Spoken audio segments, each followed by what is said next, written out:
Sir. ನಮಸ್ತೆ sir. Hello, welcome back.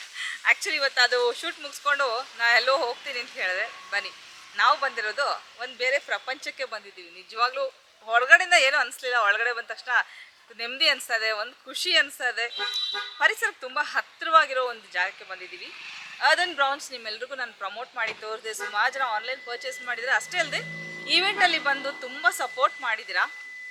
But ಇವತ್ತು ನಿಮ್ಮೆಲ್ರಿಗೂ ಗೊತ್ತು, ನಾನು ವಿಡಿಯೋ ಮಾಡುವಾಗ ಆ ಜಾಗಗಳಿಗೆ ಹೋಗಿ ಅವ್ರು ಹೇಗೆ ಮಾಡ್ತಾಯಿದ್ದಾರೆ, ಇದು ನಿಜಾನ ಅನ್ನೋದನ್ನ ಒಂದು ನೋಡಬೇಕಾಗತ್ತೆ.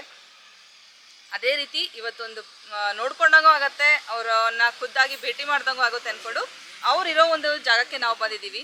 ಶ್ರೀಕೃಷ್ಣ ಭಟ್ ಸರ್ನ ಮೀಟ್ ಮಾಡಿಕೊಂಡು ಅವರ ವರ್ಕಿಂಗ್ ಪ್ಲೇಸ್ನ ಹೇಗಿದೆ ಅಂತ ನೋಡಿಕೊಂಡು, ಪರಿಸರ, ಮನೆ ಎಲ್ಲ ಇಲ್ಲೇ ಇದೆ. ಬನ್ನಿ, ಅದ್ಭುತವಾದ ಜಾಗ. ಒಂದು ಒಳ್ಳೆ ಇವತ್ತು ಮನಸ್ಸಿಗೆ ಮುದ ನೀಡುವಂಥ ವಿಡಿಯೋ ನಿಮ್ಗೆ ಸಿಗುತ್ತೆ ಅಂತ ಅಂದ್ಕೊಂಡಿದ್ದೀನಿ. ಖಂಡಿತ ನೋಡಿ. ಇಷ್ಟ ಆದರೆ ಪ್ಲೀಸ್ ಒಂದು ಲೈಕ್ ಮಾಡೋದನ್ನ ಮರಿಬೇಡಿ. ನಮಸ್ತೆ ಸರ್, ಹೇಗಿದ್ದೀರಾ? ನಮಸ್ತೆ, ಗುಡ್ ಫೈನ್. ಇವೆಂಟ್ ಆದ್ಮೇಲೆ ಇವತ್ತು ನಿಮ್ಮನ್ನು ಮತ್ತೆ ನೋಡ್ತಾ ಇದ್ದೀವಿ. ಹೌದು, ಭಾಳ ಸಂತೋಷ ಆಯ್ತು. ಇವತ್ತು ಅಷ್ಟೇ ನಾವು ತರಿಸ್ಕೊಂಡ್ವಿ, ಮನೇಲಿ ನೋಡಿದ್ವಿ. ಬಟ್ ಇಲ್ಲೆಲ್ಲ ಹೇಗೆ ಕೆಲಸ ನಡೆಯುತ್ತೆ, ಮಡಕೆ ಎಲ್ಲ ಹೇಗೆ ಮಾಡ್ತೀರಾ ನೋಡಿಕೊಂಡು. ಬಟ್ ಏನು ಗೊತ್ತಾ ಸರ್, ಬರ್ತಾ ಇದ್ದಂಗೆ ಕ್ಯಾಪ್ಟಿವೇಟಿಂಗ್ ಅಂತಾರಲ್ಲ, ಆ ಥರ ಇದೆ ನಿಮ್ಮದು ಜಾಗ. ತುಂಬ ಖುಷಿ ಆಯಿತು. ತುಂಬ ಹಳೆ ಜಾಗ ಸರ್ ಇದು. ಅಂದರೆ ಸುಮಾರು 20 ವರ್ಷದಿಂದ ಇಲ್ಲಿ ಕೆಲಸ ಮಾಡ್ತಾ ಇದ್ದೀವಿ ನಾವು. ಓ, ಓಕೆ. ಸೊ ಮೊದಲು ಇದೇ ಪರಿಸರದಲ್ಲಿ ಒಂದು ಕಿಲೋಮೀಟರ್ ಆ ಕಡೆಗೆ ಬಾಡಿಗೆ ಜಾಗದಲ್ಲಿ ಸಣ್ಣದಾಗಿ ಪ್ರಾರಂಭ ಮಾಡಿ, ಓಕೆ, ಆಮೇಲೆ ಇದನ್ನು ಆವಾಗಲೇ ಖರೀದಿ ಮಾಡಿ ಇಲ್ಲಿ ಸ್ವಲ್ಪ ಬೇಕಾಗಿರೋ ವರ್ಕ್ಶಾಪಿಗೆ ಬೇಕಾದಷ್ಟು ಅನುಕೂಲವನ್ನು ಇಲ್ಲೇ ನಾವು ಮಾಡಿಕೊಂಡಿದ್ದೇವೆ. ಈಗ ಇದು ಜಾಗ ಮಾರಿದ್ರೆ ಕೋಟಿಗಟ್ಟಲೆ, ಅಂದರೆ ಈ ಸೈಟ್ಗಳು ಮಾಡಿ ಮಾರಿದ್ರೆ ಬರುತ್ತೆ. ನಿಮಗೆ ಹಿಂಗೆ ಇರೋಕ್ಕೆ ಇಷ್ಟ? ನಾವು ರಿಯಲ್ ಎಸ್ಟೇಟ್ಗೆ ಸಂಬಂಧಪಟ್ಟವ್ರು ಅಲ್ವೇ ಅಲ್ಲ. ಸೊ ನಮಗೆ ಮಾರಾಟದ ಯಾವುದೇ ಉದ್ದೇಶ ಇಲ್ಲ. ಶಾಂತಿ ನೆಮ್ಮದಿಯಿಂದ ಬದುಕು ಕಟ್ಟಿಕೊಳ್ಳುವಂಥ ಸಣ್ಣ ಗೂಡು ಅಂತ ನಾವು ಅಂದ್ಕೊಂಡಿದ್ದೇವೆ. ನೆಮ್ಮದಿಯನ್ನು ತಂದು ಕೊಟ್ಟಷ್ಟು ನಮ್ಗೆ ಸಂತೋಷ ಅಷ್ಟೇ. ಸೊ ನಿಮ್ಮ ಊರಿನ ಪರಿಸರ ನೀವು ಇಲ್ಲೇ ಸೃಷ್ಟಿ ಮಾಡ್ಕೊಂಡ್ಬಿಟ್ಟಿದ್ದೀರಾ? ಸಾಧ್ಯವಾದ ಮಟ್ಟಿಗೆ ಮಾಡ್ಕೊಂಡಿದ್ದೇವೆ, ಆದರೆ ಪೂರ್ತಿ ಅಂತ ಅಲ್ಲ, ಕನಸು ಇನ್ನೂ ಬಹಳ ದೊಡ್ಡದಿದೆ. ಹೌದು. Thank you so much sir. ಇವತ್ತು ಫುಲ್ ಡೇ ನಿಮ್ಮ ಜೊತೆಗಿದ್ದು ಎಲ್ಲ ನೋಡಿಕೊಂಡು ಹೋಗಬೇಕು ಅಂತ ಬಂದಿದ್ದೀವಿ. ನೋಡೋಣ ಹೇಗಾಗುತ್ತೆ, ವಿಡಿಯೋ ಹೇಗೆ ಬರುತ್ತೆ. Most welcome. ತುಂಬ ಸಮಯದಿಂದ ನಿಮ್ಮ ಬರವಿಗಾಗಿ ಕಾಯ್ತಾ ಇದ್ದವ್ರು ನಾವು. ನೀವು ಬರ್ತೀನಿ ಅಂತ ಹೇಳಿದ್ರಾಯ್ತು. ಇವತ್ತು ಅನುಕೂಲ ಆಗಿದೆ ನಿಮಗೆ. ಮೋಸ್ಟ್ ವೆಲ್ಕಮ್, ಸುಸ್ವಾಗತ, ಸ್ವಾಗತ. ಬನ್ನಿ ಸರ್, ಥ್ಯಾಂಕ್ ಯು.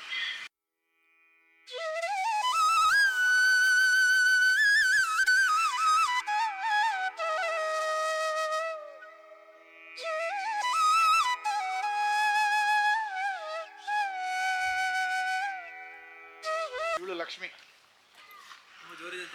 ಇಲ್ಲ, ಇವಳ ಅಮ್ಮ ಸಾಯಿವಾಲ. ಅಂದ್ರೆ ಸಾಯಿವಾಲ ಪ್ಯೂರ್ ಅಲ್ಲ, ಒಂದು 10% ಜರ್ಸಿ ಮಿಕ್ಸ್ ಇದೆ. ಸೊ ಅದಕ್ಕೆ ಗಿರ್ ಇನ್ಸಾಮಿನ್ ಮಾಡಿ ಸ್ವಲ್ಪ ನಮ್ದೇ ಹೊಸ ಪ್ರಯೋಗ. ಬಹಳ ಮುದ್ದಾಗಿ ಬೆಳೆಸಿದ್ದೀವಿ. ಅವಳು ಅಜ್ಜಿ, ಇವಳು ಮಗಳು, ಅವಳು ಮೊಮ್ಮಗಳು, ಇವಳು ಮಗ ರಾಮ. ಅವನು ಅಯೋಧ್ಯೆ ಪ್ರತಿಷ್ಠಾಪನೆ ದಿವಸ ಹುಟ್ಟಿದ್ದು, ಅದಕ್ಕೆ ರಾಮ ಅಂತ.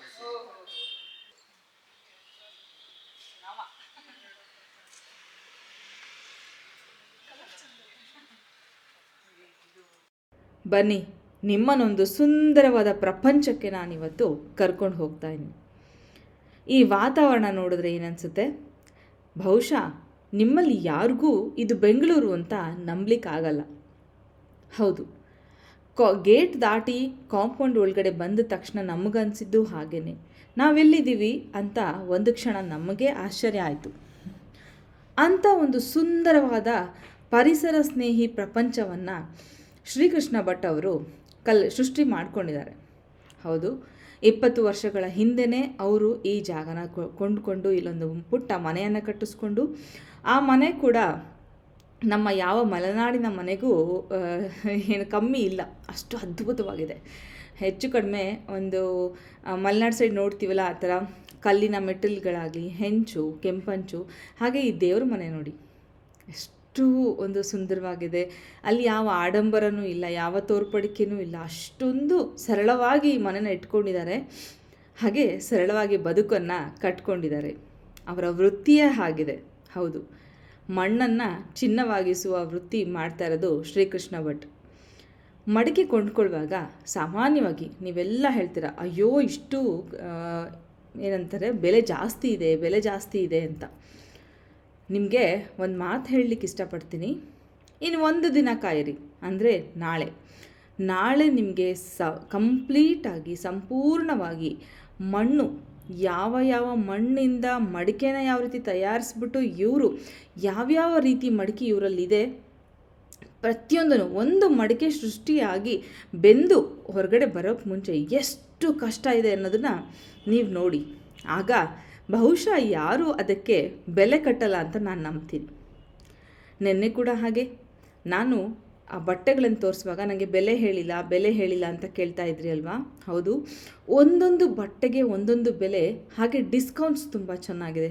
ಯಾರೋ ತುಂಬ ದುಬಾರಿ ಅಂತ ಹೇಳ್ತಾ ಇದ್ರಿ ಅಲ್ವಾ? ಅವ್ರಿಗೆ ಹೇಳೋದಷ್ಟೇ, ದುಬಾರಿ ಅಂತ ನಿಮಗೆ ಅನಿಸುತ್ತೆ, ಆ ಬಟ್ಟೆ ಮುಟ್ಟು ನೋಡಿದಾಗ ನಿಮಗೆ ಗೊತ್ತಾಗತ್ತೆ ಅದ್ರ ಬೆಲೆ ಏನಂತ. ಅಷ್ಟೇ ಅಲ್ಲದೆ 10, 20, 30 ಈ ಥರ ಪರ್ಸೆಂಟೇಜ್ ಮೇಲೆ ಡಿಸ್ಕೌಂಟ್ಸ್ ಇಟ್ಟಿದ್ದಾರೆ. ನಿಮಗೆ ಕಡಿಮೆ ಬೆಲೆಗೆ ಸಿಗುತ್ತೆ. ನಾನು ತುಂಬ ಬಟ್ಟೆ ತೊಗೊಂಡು ಬಂದಿದ್ದೀನಿ. ಅದನ್ನೆಲ್ಲದನ್ನು ಬರೋ ದಿನಗಳಲ್ಲಿ ನಿಮ್ಮ ಜೊತೆ ಹಂಚ್ಕೋತೀನಿ, ತೋರಿಸ್ತೀನಿ. ಬೆಂಗಳೂರಿಗೆ ನಾವು ಹೋಗಿದ್ದು 3 ಮುಖ್ಯ ಕೆಲಸಗಳಿಗೆ. ಒಂದು, ಕುರ್ತಾಗಳನ್ನು ನಿಮಗೆ ಪರಿಚಯಿಸೋಕ್ಕೆ. ಎರಡನೇದು, ಶ್ರೀಕೃಷ್ಣ ಭಟ್ ಅವ್ರನ್ನ ನೋಡಲಿಕ್ಕೆ. ಅದೆರಡಕ್ಕಿಂತ ತುಂಬ ಮುಖ್ಯವಾದ ಕೆಲಸ ಚಾರ್ಲಿ ರೆಸ್ಕ್ಯೂ ಸೆಂಟ್ರಿಗೆ ಹೋಗೋಕ್ಕೆ. ನಮ್ಮ ಗುಂಡ ಹೇಗಿದ್ದಾನೆ ಅಂತ ನೋಡೋ ಒಂದು ಆಸೆ, ಕುತೂಹಲ ಎರಡೂ ಇತ್ತು. ಹಾಗಾಗಿ ಅದನ್ನು ಕೂಡ ಬರೋ ದಿನಗಳಲ್ಲಿ ನಿಮ್ಮ ಜೊತೆ ಹಂಚ್ಕೋತೀನಿ. ಇವತ್ತು ಸಂಪೂರ್ಣವಾಗಿ ಶ್ರೀಕೃಷ್ಣ ಭಟ್ ಅವರ ಮನೆಯಲ್ಲಿ ಬೆಳಗ್ಗೆ ಅನ್ನೋದಕ್ಕಿಂತ ನಾವು ಮಧ್ಯಾಹ್ನ ತಲುಪಿದ್ವಿ. ಕುರ್ತಾ ಅವರ ಮನೆಯಿಂದ ನಾವು ಇವರ ಮನೆಗೆ ಮಧ್ಯಾಹ್ನ ತಲುಪಿದ್ವಿ. ಹೆಚ್ಚು ಕಡಿಮೆ ಊಟದ ಸಮಯ. ಹೋದ ತಕ್ಷಣ ಒಂದು ಕೋಕಮ್ ಜ್ಯೂಸ್ ಕುಡಿದು ಸ್ವಲ್ಪ ಹೊತ್ತು ರಿಲ್ಯಾಕ್ಸ್ ಮಾಡಿ ನಾವೆಲ್ಲ ಡೈರೆಕ್ಟಾಗಿ ಊಟಕ್ಕೆ ಕೂತಿದ್ದು. ಎಂಥ ಒಳ್ಳೆ ಅಡುಗೆ ಮಾಡಿದರು ಅವರು, ಅರ್ಚನಾ ಅವರು ಅಂತಂದರೆ ಪೂರ್ತಿಯಾಗಿ ನಮ್ಮನ್ನು ಬೇರೆ ಒಂದು ಅಂದರೆ ಹೇಳ್ತಾರಲ್ಲ, ವಾತಾವರಣಕ್ಕೆ ನಮ್ಮನ್ನು ಕರ್ಕೊಂಡು ಹೋಯಿತು. ಆ ಮನೆ, ಆ ಅಡುಗೆ ಎಲ್ಲ ತಿಂತಾಯಿದ್ರೆ ಇದು ಬೆಂಗಳೂರು ಅಂತ ನಿಜವಾಗ್ಲೂ ನಾವು ಮರೆತು ಹೋಗಿದ್ವಿ. ಹಲಸಿನಕಾಯಿ ಗುಜ್ಜೆ, ಹಾಗೆ ಮೊಸರು ಸಾಸಿವೆ, ಚಟ್ನಿ, ಪಚ್ಚಡಿ, ಸೌತೆಕಾಯಿ ಹುಳಿ, ತುಪ್ಪ, ಅನ್ನ, ಹಪ್ಪಳ, ಇನ್ನೇನು ಬೇಕು. ಅವರೆಲ್ಲ ಮಡಿಕೆಯಲ್ಲೇ ಮಾಡ್ತಾರೆ ಅಡುಗೆನ. ಹಪ್ಪಳ ಕರೆದಿದ್ದು, ಹಪ್ಪಳ ಇಟ್ಕೊಟ್ಟಿದ್ದು ಎಲ್ಲದೂ ಮಡಿಕೆಯಲ್ಲೇ. ನೋಡೋಕ್ಕೆ ಏನೋ ಒಂದು ಸಂತೋಷಪ್ಪ, ಒಳ್ಳೆಯದನ್ನು ತಿಂತಾಯಿದ್ದೀವಿ ಅನ್ನೋ ಒಂದು ತೃಪ್ತಿ. ಎಷ್ಟು ದುಡ್ಡು ಕೊಟ್ಟು ಯಾವ ಹೋಟೆಲ್ಗೆ ಹೋಗಿದ್ರು ನಮಗೆ ಇಷ್ಟು ತೃಪ್ತಿಕರವಾದ ಊಟ ಸಿಗ್ತಾ ಇರಲಿಲ್ಲ ಅನ್ನೋದು ಗ್ಯಾರಂಟಿ. ತುಂಬ ಖುಷಿಯಾಗಿ ಆತ್ಮತೃಪ್ತಿಯಾಗುವವರೆಗೂ ಊಟ ಮಾಡಿ ನಾವು ಆಚೆ ಎಲ್ಲ ಸ್ವಲ್ಪ ಅಡ್ಡಾಡಿ, ಅಂದರೆ ಅವತ್ತಿನ ಪ್ಲ್ಯಾನ್ ಇದ್ದಿದ್ದು ಇಷ್ಟೇ. ಶ್ರೀಕೃಷ್ಣ ಭಟ್ ಅವ್ರನ್ನ ನಿಧಾನವಾಗಿ ಆರಾಮಾಗಿ ಅವರ ಜಾಗ ನೋಡಬೇಕು. ಹಾಗೆ ನನಗೊಂದು ಕುತೂಹಲ ಇತ್ತು, ಮಣ್ಣು ರೂಪನ ಯಾವ ರೀತಿ ತಗೊಳುತ್ತೆ ಅಂತ. ಅದೆಲ್ಲದನ್ನು ಇವತ್ತು ಗೊತ್ತಾಗುತ್ತೆ. ಅಲ್ಲಿ ನಮ್ಮ ಕಡೆ ಬಳಸಲ್ಲ ಸರ್, ನಮ್ಮ ಕಡೆ ಕುಚ್ಚಲಕ್ಕಿನೇ ಇಲ್ಲ. ಅದೇ ಹೇಳ್ತಿದ್ರು ರೊಟ್ಟಿ ಜಾಸ್ತಿ ಅಂತ. ರೊಟ್ಟಿ, ಜೋಳದ ರೊಟ್ಟಿ, ಅದೇ ಮೇನ್. ರಾಗಿ ಮುದ್ದೆ ಮಾಡೋದು ರಾಗಿ. ಅಲ್ಲಿ ಕುಚ್ಚಲಕ್ಕಿ ಆ ಕಡೆ ಈ ಕಡೆ ಅಂತಲ್ಲ, ಇವಾಗೆಲ್ಲ ಹೆಲ್ತ್ ಕಾನ್ಶಿಯಸ್ ಆಗ್ಬಿಡುತ್ತೆ. ಎಲ್ಲ ಸೈಡು ಅದೇ. ಕೆಂಪಕ್ಕಿ ನಮ್ಮ ಕಡೆ ಮೊದಲೆಲ್ಲ ಎಲ್ಲಿ ಸಿಕ್ತಿತ್ತು, ಇವಾಗೆಲ್ಲ ಮಾರ್ಟ್ಗಳಲ್ಲೂ ರೆಡ್ ರೈಸು, ಬ್ರೌನ್ ರೈಸು ಸಿಗುತ್ತೆ. ಮುಂಚೆ ಕೆಂಪಕ್ಕಿ ಬರೀ ಸಿರ್ಸಿಗೆ ಆ ಕಡೆ ಹೋದ್ರೆ ಅಷ್ಟೇ ಸಿಕ್ತಿತ್ತು. ಅದು Rajamudi. Brown rice, white mix ಇರುತ್ತೆ. ಅದು ರಾಜಮುಡಿ. ಬಾಯ್ಲ್ಡ್ ರೈಸ್, ಭತ್ತನೇ ಬೇಯಿಸ್ಬಿಟ್ಟು ಹಾಗೆ ಸುಲಿಯೋದು. ಅದೇ boiled rice, Kerala boiled rice. ಅದಲ್ಲ, ನೀನು ಕುಚ್ಚಲಕ್ಕಿ ತಿಂದಿಲ್ಲ. ನಾನು ನಮ್ಮ ಫ್ರೆಂಡ್ ಮನೆ ತಿಂದಿದ್ದೀನಿ. ದಪ್ಪ ಬರುತ್ತೆ ಬೇಯಿಸಿದ್ದು, ಆಲ್ರೆಡಿ ಭತ್ತ ಬೇಯಿಸಿರೋದು. ಇಲ್ಲ, ನಾವು ಧರ್ಮಸ್ಥಳ ಒಳಗೆ ಕುಚ್ಚಲಕ್ಕಿ ಯಾವುದು ಅಲ್ಲ, ನಾವು ಇದಕ್ಕೆ ಗುಜರಾತ್. ಇಂಥ ಒಂದು ಸುಂದರವಾದ ಜಾಗಗಳಿಗೆ ಹೋದಾಗ ಸಾಮಾನ್ಯವಾಗಿ ನಾವು ನಮ್ಮ ಬಂಧು ಬಳಗ ಸ್ನೇಹಿತರನ್ನ ಕರ್ಕೊಂಡು ಹೋಗೋಕೆ ಇಷ್ಟಪಡ್ತೀನಿ. ಯಾಕಂದರೆ ನಮ್ಮ ಮಕ್ಕಳು ಅದನ್ನು ನೋಡಬೇಕು, ತಿಳ್ಕೋಬೇಕು, ಕಲ್ತ್ಕೋಬೇಕು. ಜೊತೆಗೆ ಎಲ್ರಿಗೂ ಒಂದು ಇದು ಹೊಸದಾಗಿರೋದನ್ನು ನಾವು ನೋಡಿ ಕಲ್ತ್ಕೋಬೇಕು. ಹಾಗಾಗಿ ನಾವು ಹೋದರೆ ಸುಮಾರು ಈ ಥರ ಜಾಗಗಳಿಗೆ ಸಾಮಾನ್ಯವಾಗಿ ಎಲ್ಲರೂ ಹೋಗ್ತೀವಿ. ಈವನ್ ಜತ್ತಿ ಅಣ್ಣನೂ ಬಂದು ನಮ್ಮನ್ನು ಸೇರಿಕೊಂಡ್ರು. ಮಧ್ಯಾಹ್ನ ಬೆಳಗ್ಗೆ ಶೂಟಿಂಗ್ ಮುಗಿಸ್ಕೊಂಡು ಅವರು ಕೂಡ ಅಲ್ಲಿಗೆ ಬಂದರು. ನೋಡ್ತಾ ಇದ್ರಲ್ಲ, ಕೆಲಸದವ್ರಿಗೆಲ್ಲ ಒಂದು ಸಂಭ್ರಮ, ನಾವು ವೀಡಿಯೋದಲ್ಲಿ ಬರ್ತಾ ಇದ್ದೀವಂತ. ಈ ಅಕ್ಕ ಕೂಡ ಬೆಳಗ್ಗೆನೇ ಕೇಳ್ತಾಯಿದ್ರು, ಅಂದರೆ ಮಧ್ಯಾಹ್ನ ಬಂದ ತಕ್ಷಣ ಕೇಳ್ತಾಯಿದ್ರು, ಇವಾಗ ಬಂದ್ರಾ, ನಾನು ಊಟ ಮಾಡಬೇಕಿತ್ತು, ಆಮೇಲೆ ವೀಡಿಯೋ ಮಾಡ್ತೀರಾ ಅಂತೆಲ್ಲ ಕೇಳ್ತಾಯಿದ್ರು. ಹಾಗಾಗಿ ಅವರನ್ನು ತುಂಬ ಸ್ಪೆಷಲ್ಲಾಗಿ ನಾವು ಕವರ್ ಮಾಡೋಣ ಅಂತ ಅಂದ್ಕೊಂಡಿದ್ವಿ. ಖುಷಿ ಆಯಿತು. ಎಷ್ಟು ಚೆನ್ನಾಗಿದ್ದಾರೆ ಗೊತ್ತಾ, ಅವರೆಲ್ಲ ಒಂದೇ ಫ್ಯಾಮಿಲಿ ಏನು ಅಂತ ನಮಗಂತೂ ಅನಿಸಿದ್ದು ನಿಜ. ಅಷ್ಟು ಹೊಂದಾಣಿಕೆಯಿಂದ ಕೆಲಸ ಮಾಡ್ತಾಯಿದ್ರು. ನಿಜವಾಗ್ಲೂ ನಾಳೆ ವಿಡಿಯೋ ನೀವು ಮಿಸ್ ಮಾಡಿದ್ರೆ ಲೈಫಲ್ಲಿ ಅಷ್ಟೊಂದು ಒಳ್ಳೆ ಆಪರ್ಚುನಿಟಿ ಸಿಗಲ್ಲ ಅನ್ಕೋತೀನಿ. ಅಷ್ಟು ಡೀಟೇಲಾಗಿ ನಿಮಗೆ ನೋಡೋಕ್ಕೆ ಅಷ್ಟು ಚೆನ್ನಾಗಿ ಮಡಿಕೆನ ಮಾಡೋದನ್ನು ತೋರಿಸ್ತಾರೆ. ಯಾವ ರೀತಿ ನನಗಂತೂ ಕೆಲವೊಂದು ವಿಚಾರ ಗೊತ್ತೇ ಇರಲಿಲ್ಲ. ತುಂಬ ಸಿಂಪಲ್, ವೀಲ್ ಮೇಲೆ ಇಡ್ತಾರೆ, ಮಡಿಕೆ ಮಾಡಿಬಿಡ್ತಾರೆ, ಇಷ್ಟು ನನಗೆ ಗೊತ್ತಿದ್ದು. ಬಟ್ ಅದಕ್ಕೆ 1, 2, 3, 4 ಅಂತಲ್ಲ, ಅದು ಎಷ್ಟು ಸ್ಟೆಪ್ಸ್ ಇದೆಯೋ ನೋಡಬೇಕು.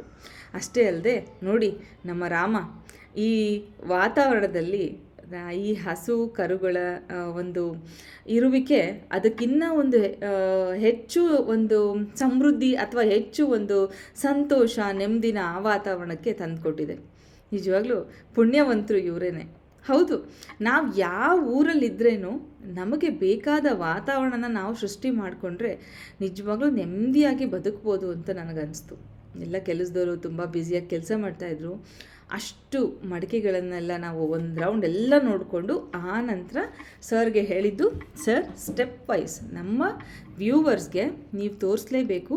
ಮೊದಲು ನೀವು ಯಾವ ಮಣ್ಣನ್ನು ಬಳಸ್ತೀರಾ ಅಲ್ಲಿಂದ ಶುರು ಮಾಡಿ, ಆನಂತರ ಮಡಿಕೆ ರೆಡಿಯಾಗಿ ಆಚೆ ಬಂದು ಬಿಲ್ ಹಾಗೆ ನಿಂತ್ಕೊಳ್ತಲ್ಲ ಸೀಲ್ ಮಾಡಿಸ್ಕೊಂಡು ಅಲ್ಲಿವರೆಗೂ ನಮಗೆ ಹೇಳಿ ಅಂದಾಗ ಪಾಪ ತುಂಬಾ ತಾಳ್ಮೆಯಿಂದ ಅವರು ಇಡೀ ದಿನ ನಮಗೆ ವಿವರಿಸಿದ್ದಾರೆ. ಆದಷ್ಟು ನಾಳೆ ನಿಮಗೆ ನೋಡಲಿಕ್ಕೆ ಸಿಗುತ್ತೆ. ಅದಿಷ್ಟು ನೋಡಿಕೊಂಡು ಎಲ್ಲದನ್ನು ನೋಡಿ ಮುಗಿಸಿ ಸಂಜೆ ಸ್ನ್ಯಾಕ್ಸ್ ಕೂಡ ತಿಂದ್ಕೊಂಡು ಒಂದು ಒಳ್ಳೆ ಟೀ ಕುಡ್ಕೊಂಡು ಅವ್ರ ಮನೆಯಿಂದ ಹೊರಟ್ವಿ. ಹಾಗೆ ಅವರ ಮನೆ ನೋಡಲಿಕ್ಕೆ 2 ಕಣ್ಣು ಸಾಲದು, ಅಷ್ಟು ಒಂದು ನೆಮ್ಮದಿಯಾದ ವಾತಾವರಣ. ಮಣ್ಣು, ಕಲ್ಲು, ಮರ, ಗಿಡ, ಹಸು, ಕರು, ಒಂದು ಹಳ್ಳಿಯ ವಾತಾವರಣ ಅಲ್ವಾ. ಇದಿಷ್ಟು ನಮಗೆ ಅಲ್ಲಿ ನೋಡಲಿಕ್ಕೆ ಸಿಕ್ಕಿದ್ದು. ನೋಡಿ ಎಷ್ಟೊಂದು ಶ್ರಮ ಇರುತ್ತೆ, ಎಷ್ಟು ವಸ್ತುಗಳು ಬೇಕಾಗತ್ತೆ. ಒಂದು ಮಡಿಕೆ ರೆಡಿ ಮಾಡೋಕ್ಕೆ ಏನೆಲ್ಲ ಬೇಕು ಅಲ್ವಾ. ಅದು ನಾನು ಇವಾಗ ಹೇಳಿದ್ರೆ ನಿಮ್ಗೆ ಅರ್ಥ ಆಗಲ್ಲ. ನಾಳಿನ ವಿಡಿಯೋ ನೀವು ನೋಡ್ತಿರಲ್ಲ, ಆಗ ನಿಮಗೆ ಸಂಪೂರ್ಣವಾಗಿ ಗೊತ್ತಾಗುತ್ತೆ ನಾ ಯಾವುದ್ರ ಬಗ್ಗೆ ಮಾತಾಡ್ತಿದ್ದೀನಿ ಅಂತ. ಹೌದು, ಆ ಸಸ್ಪೆನ್ಸ್ ಇರಲಿ. ಬಿಕಾಸ್ ಅಷ್ಟೊಂದು ಇನ್ಫಾರ್ಮೇಟಿವ್ ಆಗಿರೋ ವ್ಲಾಗ್ ನಾಳಿನದಾಗಿರುತ್ತೆ. ಇದನ್ನು ನಿಮ್ಗೆ ಹಂಚ್ಕೊಳ್ತಾ ಇರೋದು ಒಂದು ಹೈಲೈಟ್ ಅಂತಲೇ ಅಂದ್ಕೊಳ್ಳಿ. ನಾಳಿನ ವ್ಲಾಗಿನ ಮುಂಚೆ ನನಗೆ ಅವರ ಕುಟುಂಬನ ಪರಿಚಯ ಮಾಡಿಕೊಟ್ಟು ಆ ವಾತಾವರಣನ ನಿಮಗೆ ತೋರಿಸೋ ಒಂದು ಆಸೆ, ಹಾಗೆ ನಮ್ಮನ್ನು ಅತಿಥಿ ಸತ್ಕಾರ ಮಾಡಿದ ರೀತಿ ಅದೆಲ್ಲದನ್ನು ನಿಮ್ಮ ಜೊತೆ ಹಂಚ್ಕೋಬೇಕು ಅಂಥೇಳಿ ಇವತ್ತಿನ ಈ ವ್ಲಾಗ್ನ ನಾನು ಹಂಚ್ಕೊಳ್ತಾ ಇದ್ದೀನಿ. ಸೊ ಈ ಎಲ್ಲ ಇವರ ವೆಬ್ಸೈಟ್ ಅಡ್ರೆಸ್ಗಳು, ಕಾಂಟ್ಯಾಕ್ಟ್ ನಂಬರ್ಗಳು ಎಲ್ಲದನ್ನು ನಾನು ಡಿಸ್ಕ್ರಿಪ್ಷನ್ ಬಾಕ್ಸಲ್ಲೂ ಕೊಡ್ತೀನಿ. ಹಾಗೆ ನಾನು ಕಮೆಂಟ್ ಮೂಲಕ ಪಿನ್ ಮಾಡೋ ಇರ್ತೀನಿ. ನಿಮಗೆ ಯಾವ್ದು ಬೇಕು ನೀವು ಆಯ್ಕೆ ಮಾಡ್ಕೋಬೋದು. ಇವರು ಅರ್ಚನಾ, ಶ್ರೀಕೃಷ್ಣ ಭಟ್ ಅವರ ಪತ್ನಿ. ಅವರ ಪ್ರೋತ್ಸಾಹ ಇಲ್ಲದೆ ನಿಜವಾಗ್ಲೂ ಇವರೇನೂ ಮಾಡೋಕ್ಕಾಗ್ತಿರ್ಲಿಲ್ಲ. ಹಾಗೆ ಇವರ ಪ್ರೋತ್ಸಾಹ ಇಲ್ಲದೆ ಅವರು ಏನೂ ಮಾಡೋಕ್ಕಾಗಲ್ಲ. ಹಾಗೆ ಇವನು ಅವರ ಮುದ್ದಿನ ನಾಯಿ, ಅವನಿಗೆ ನರ್ವ್ ಪ್ರಾಬ್ಲಮ್ ಆಗಿಬಿಟ್ಟು ಈಗ ಅವನ ಆರೋಗ್ಯ ಸರಿ ಇಲ್ಲ. ಅವನು ಎಷ್ಟು ದಿವಸ ಬದುಕಿರ್ತಾನಂತನೂ ಕೂಡ ಗೊತ್ತಿಲ್ಲ. ಹಾಗಾಗಿ ನಾನು ಈ ಕ್ಲಿಪ್ಪಿಂಗ್ನ ಶೇರ್ ಮಾಡ್ತಾಯಿದ್ದೀನಿ. ಯಾರೂ ಬೇಜಾರು ಮಾಡ್ಕೋಬೇಡಿ. ಬಿಕಾಸ್ ಶ್ರೀಕೃಷ್ಣ ಭಟ್ ಸರು ಇನ್ನೊಂದು 10 ವರ್ಷ ಬಿಟ್ಟು ಈ ವಿಡಿಯೋ ನೋಡಿದ್ರು ಅವನನ್ನು ನೋಡ್ಬೋದು. ನನಗಂತೂ ಈ ಥರ ಮೆಮೊರೀಸ್ ತುಂಬಾ ಮುಖ್ಯ. ಹಾಗಾಗಿ ಅವನ ವಿಡಿಯೋನ ನಾವು ಒಂದು ಕ್ಲಿಪ್ಪಿಂಗ್ ಹಾಕಲೇಬೇಕು ಅಂದ್ಕೊಂಡು ಇಲ್ಲಿ ಶೇರ್ ಮಾಡ್ತಾಯಿದ್ದೀವಿ. ಹಾಗೆ ಸಂಜೆ ಪಾಪ ನಾವು ಎಲ್ಲ ಶೂಟ್ ಮಾಡ್ತಾನೇ ಇದ್ವಿ, ಓಡಾಡ್ತಾನೇ ಇದ್ವಿ. ಅಷ್ಟರಲ್ಲಿ ಅವ್ರ ಮನೆಯವರು ಅಂದರೆ ಅರ್ಚನಾ ಅವರು ನಮಗೆಲ್ರಿಗೂ ಒಂದು ಸ್ನ್ಯಾಕ್ಸ್ ಆ್ಯಂಡ್ ಟೀ ಅರೇಂಜ್ಮೆಂಟ್ ಮಾಡಿದರು. ತಿಂದ್ಕೊಂಡು ಅಲ್ಲಿಂದ ಹೊರಟ್ವಿ. ತುಂಬ ದೂರ ಏನಿಲ್ಲ, ಸಿಟಿಯಿಂದ ಹೊರಗಡೆನೂ ಇಲ್ಲ, ತುಂಬ ಒಳ್ಳೆ ವಾತಾವರಣ. ನಿಮ್ಮ ಮಕ್ಕಳನ್ನು ಕರ್ಕೊಂಡೋಗಿ, ದಯವಿಟ್ಟು ಯಾರಾದರೂ ಮಡಿಕೆ ತೊಗೋಬೇಕು ಅಂತ ಅಲ್ಲಿಗೆ ಹೋಗೋರಿದ್ರೆ ನಿಮ್ಮ ಮಕ್ಕಳನ್ನು ಕರ್ಕೊಂಡು ಹೋಗೋದನ್ನು ಮಿಸ್ ಮಾಡಬೇಡಿ. ನೋಡಿ ಮನೆ ಹೇಗಿದೆ, ಒಂದು ಮಾಳಿಗೆ ಮನೆ ಅಂತೀವಲ್ಲ ಆ ರೀತಿಯಲ್ಲಿ ಇದೆ ನೋಡಲಿಕ್ಕೆ. ಹೆಚ್ಚಾಗಿ ಕಲ್ಲಿನ ಕಂಬಗಳು, ಕಟ್ಟಿಗೆ ಕಂಬಗಳು, ಹೆಂಚು, ಮೇಲೆ ಅಟ್ಟ ತುಂಬ ಚೆನ್ನಾಗಿ ಮಾಡ್ಕೊಂಡಿದ್ದಾರೆ. ನನಗೆ ಈಗ 20 ವರ್ಷದ ಕೆಳಗಡೆ ಕಟ್ಟಿದ್ದಂತೆ, ಬಟ್ ಮನೆ ಮಾತ್ರ ತುಂಬ ಗಟ್ಟುಮುಟ್ಟಾಗಿದೆ. ಅಂದರೆ ಅಷ್ಟು ಕ್ವಾಲಿಟಿಯಿಂದ ಇದೆ. ಅದು ತುಂಬ ಖುಷಿಯಾಗಿದೆ ನನಗೆ. ನಾವು ಎಷ್ಟೇ ಜಾಗಗಳಿಗೆ ಹೋಗ್ಬೋದು, ಎಷ್ಟೊಂದು ಅವರಿಗೆ ಉಪಯೋಗ ಇವರಿಗೆ ಉಪಯೋಗ ಅಂತ ವಿಡಿಯೋ ಮಾಡ್ಬೋದು. ಆದರೆ ನಮ್ಮ ಮನಸ್ಸಿಗೆ ಖುಷಿ ಕೊಡೋದು ಕೆಲವೊಂದು ವಿಡಿಯೋಗಳು. ನೋಡಿ ಅವ್ರ ಪಾಪ ಎಷ್ಟೊಂದೆಲ್ಲ ಸ್ನ್ಯಾಕ್ಸ್ ಕೂಡ ಮಾಡಿದರು.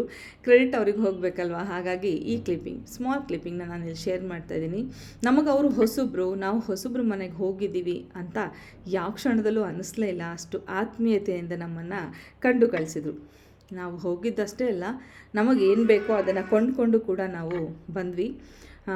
ಸುಮಾರು ವಸ್ತುಗಳು ಇನ್ನೂ ಬೇಕಿತ್ತು. ಬಟ್ ಕಾರಲ್ಲಿ ಅಷ್ಟೆಲ್ಲ ಶಾಪಿಂಗ್ ಮಾಡೋಕ್ಕಾಗಲ್ವಲ್ಲ, ಎಷ್ಟು ಬೇಕೋ ಅಷ್ಟು ತೊಗೊಂಡು, ನಾನಂತೂ ಇತ್ತೀಚೆಗೆ ಮನೆಗೆ ಬೇಕಾಗಿರೋ ವಸ್ತುಗಳನ್ನು ಕೊಂಡುಕೊಳ್ತಾನೇ ಇಲ್ಲ. ಮುಂದೆ ಮನೆ ಆಗಲಿ ಏನೆಲ್ಲ ಜಾಗ ಇರುತ್ತೆ ನೋಡ್ಕೊಂಡು ತೊಗೊಳ್ಳೋಣ ಅಂತ ಬಿಟ್ಟಿದ್ದೀನಿ.